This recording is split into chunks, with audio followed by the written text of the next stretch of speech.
Hello everybody, Michael here for Tactica Imperialis with another Warhammer Fantasy Battles Tactics video. Today I am taking a look at the Law of Shadow.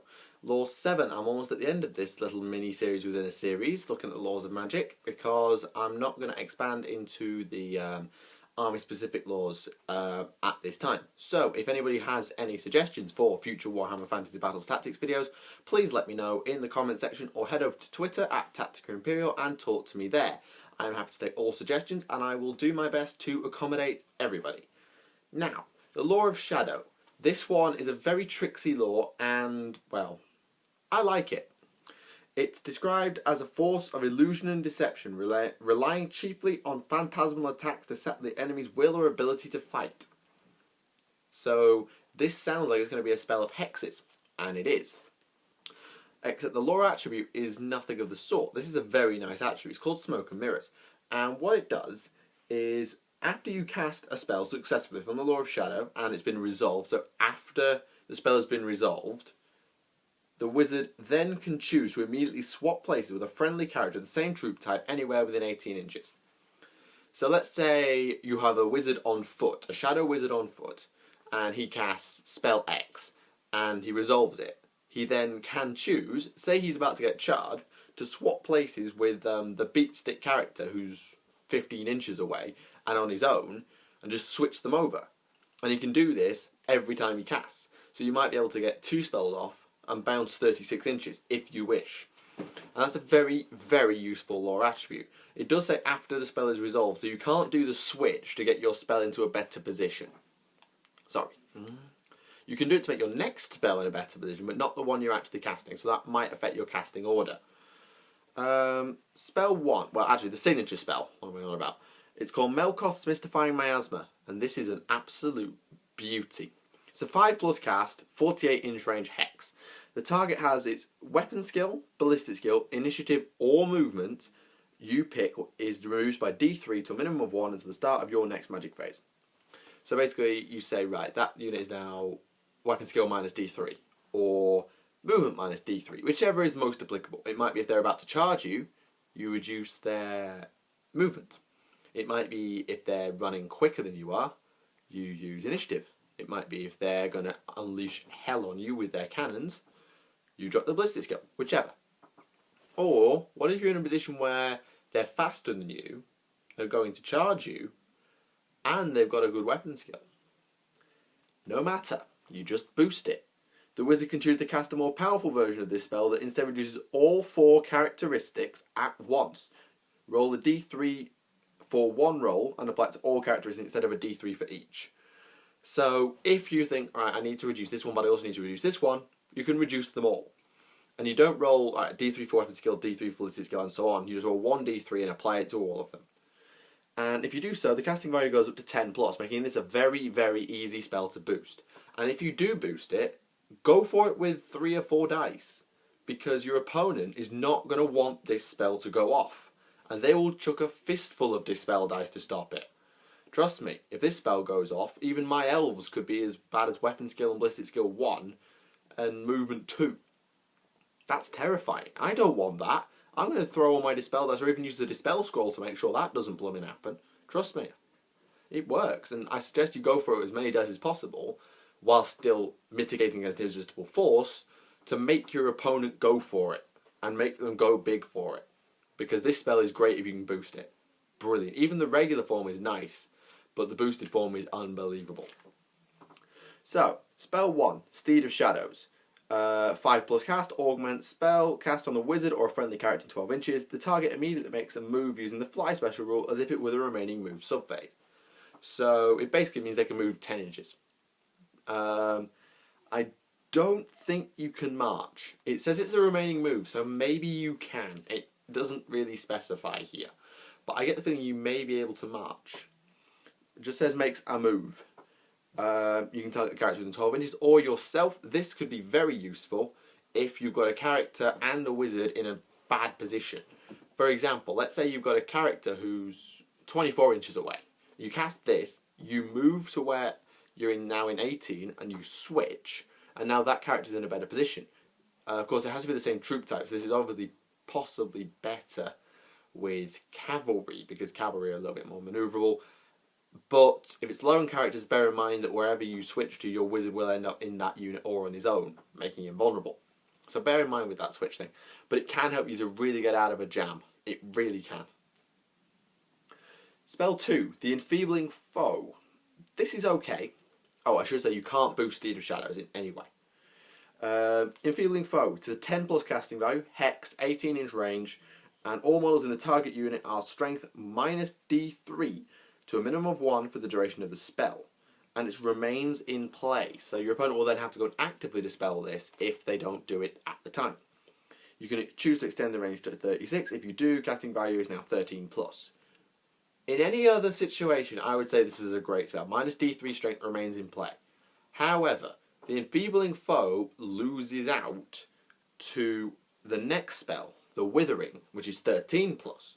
So you're throwing an extra power dice at it, most likely, but instead of, it's the same effect, it's completely the same spell, except it affects toughness instead of strength. And that is far, far better in my opinion.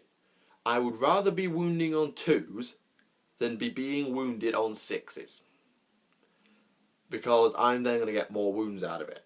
Of course, there are situations where you need to bring the strength down. Monsters are a classic example. I'd rather reduce their toughness, making them easier to kill, than reduce their strength, which is why this one has a slightly higher casting value. If I'm given either spell, I'll take both spells, although I may be tempted to swap for Melkoth's Mystify Miasma, the signature spell. But the Withering to me is slightly better. I may be wrong, and many of you may well disagree with me. Which is better to use, strength or toughness, which is better to reduce. For me, it's toughness. Spell 4, the Penumbral Pendulum. I used to put too many syllables into that. The Penumbral Pendulum. It's a 13 plus cast, direct damage. Expect a straight line, 6d6 inches in length, directly away from the caster.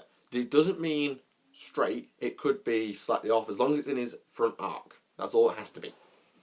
And it's 6d6, so about 21 inches. If you want a rough guesstimate, it's going to be about 21, because the average 2d6 roll is 7, treble it, 21.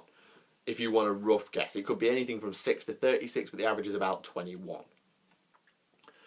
And each model in the way, determined as for a bouncing cannonball. You'll need a bit of knowledge of war machines for this. So you'll need to know that only one model per rank or file can be hit. And it does say here, each model, friend or enemy. That means, it doesn't specifically say that, but take it as read, it's friend and enemy. So be careful where you're aiming. Trust me.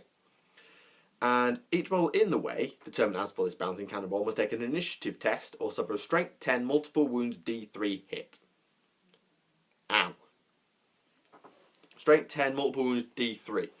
Against anything short of a monster, that can kill just about anybody. I mean, most guys don't have 4 wounds, and although there's no such thing as the instant death mechanic, I still think that's very useful. At least there's no such thing as the double strength instant death mechanic. So it won't be doing that. But multiple wounds D3 could still pose a real threat to characters and cavalry, particularly 2 wound guys, who can be very annoying. But even 3 wound guys are something to fear from this. You can choose to double the range, making it twice the distance roll. Not 12d6, that would be nuts. But double the 6d6, meaning that your average now becomes 42, which is the length of a board, most likely. It's about just short of 4 feet long. And if you do, the casting value is 18 plus. Is it worth boosting? On anything but from turn 2 or 3 onwards, no. Because unless you're aiming diagonally, you're about 24 inches apart. Anyway, you'll move and you'll magic and you'll get them most likely. Of course, on turn 1, if you're hanging back, you may want to double it, especially if you're cutting across the board. But just be careful when you're aiming if you do go diagonally. And it is 18 plus instead of 16, which is slightly more difficult. I don't like this spell particularly, because generally, unless you're aiming down the flank of a unit, it's not going to do a lot of damage, because generally most units will only be 2 or 3 deep. So I don't like this spell all that much. I'd swap it for Melkoth's Mystifying Miasma, but I can see a worth in it. Spell 5, Pit of Shades, 14 plus. Direct damage, small round template, anywhere within 24 inches, D6 inch scatter. All models under the template take an initiative test or die. No saves of any kind, no armor, no ward, no regen, no nothing. Which is very, very useful. Again, like Penumbral Pendulum, it's on an initiative test. So against armies like elves, not so good. You can combine it with Melkoths, cut their initiative and then drop this sort of spell. But it's even better against armies like dwarves and undead, who are particularly slow. You can choose to create a Vaster Portal using the large template rather than the small. If you do, casting value goes to 17+, and the template scatters 2d6 rather than d6. So it's a bit like the Flamestorm power I covered in the Law of Fire, only better. As in, the casting value goes up, and it scatters 2d6, but you're using a bigger template. Is it better that you got this bigger template? Yes, but you've got a bigger scatter. So instead of now scattering probably 3 inches, it's now scattering probably 7, which means it's much more likely to miss. So is it worth boosting? Against hordes? Oh hell yeah. Against everything else? Nah. Spell 6. One of the most OP spells in Warhammer Fantasy Battles in my opinion. Occam's Mind Razor. 18+. Augment spell range 18. Lasts until the start of the caster's next magic phase. Models in the target unit use their leadership instead of their strength when rolling to wound with all close combat attacks while the spell is in effect. Any strength bonuses from weapons are ignored. Ow. On everything short, everything from an Empire Trooper upwards, this is broken as hell. Because most regular troops are about leadership 7, which means that they are strength 7. Most troops beyond the basics, i.e. elves, dwarves, well-trained Empire troopers, certain goblins possibly, actually they top out at leadership 8, strength 8. And when you get to the real badasses, strength 10 and strength 9, strength 10. Oh my god. That is so powerful. You get this spell off and you've basically won combat. Particularly if you've also cast the Enfeebling Foe and or the Withering, because you're going to absolutely annihilate that unit. And it does serious damage because from strength,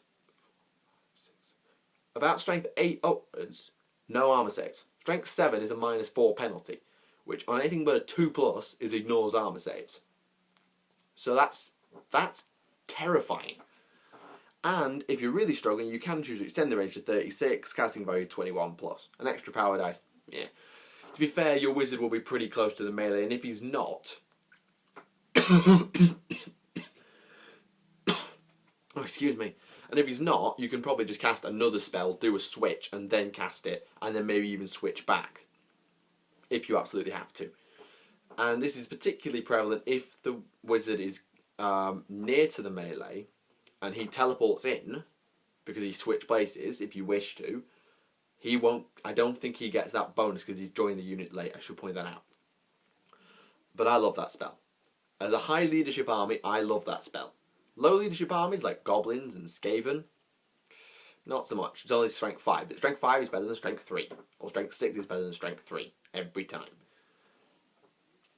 So, in summary, the Law of Shadow, very nice lore attribute, very useful for getting yourself out of a jam, or if you've got an isolated character, getting him into business. The signature spell is brilliant. I love the signature spell. I have a lot of value in that signature spell. And if you're going to boost it, go big. As in, it's only 10+, but go big on the dice. Mitigate irresistible force, yes. We want to commit opponent's dispel dice to stopping this. Because as powerful as it is, it leaves a lot of space for your other spells. Steed of Shadows, meh. I don't really like it that much. Enfeebling Foe and the Withering, great done together. If you're only going to get one, I prefer the Withering. Penumbral Pendulum, I don't like it. Unless you're combining it with Steed of Shadows and then you boost this, go cutting down an entire army. That's great, but generally not so good. I'm not mad keen, particularly if you're stuck in the middle because you're just drawing a straight line. Pit of Shades, good, useful, don't boost unless it's a horde. Occam's Mind Razor, OP as hell. Although I do think it's level 3 territory going after it because it's an 18+ cast. Although a level 1 could do it, but I'd probably swap for Melkoths in that scenario. So I like the Law of Shadow a lot. I am very keen on the Law of Shadow. Level 1s, aim for the signature spell. Level 2s, the lower end spells and possibly the signature. Level 3s, start looking at Arcan's Mind Razor, and then once you get to level 3, really, the whole lore opens up for you. Level 4s, fine. If you're a lore master, so you know all the spells in that lore, you can't go far wrong. There's only a couple in there that are a little bit iffy, in my opinion. So that's the end of this video. I hope you enjoyed it. Leave a like if you did, and make sure to leave any comments down below for suggestions for future tactics videos. I only have one more left in this series, and that's the Law of Death. So please feel free to let me know in the comments section or over on Twitter at TacticalImperial. I'm happy to talk with you there. So yeah, thank you for watching. I hope you enjoyed it. My name is Michael, and I will see you again.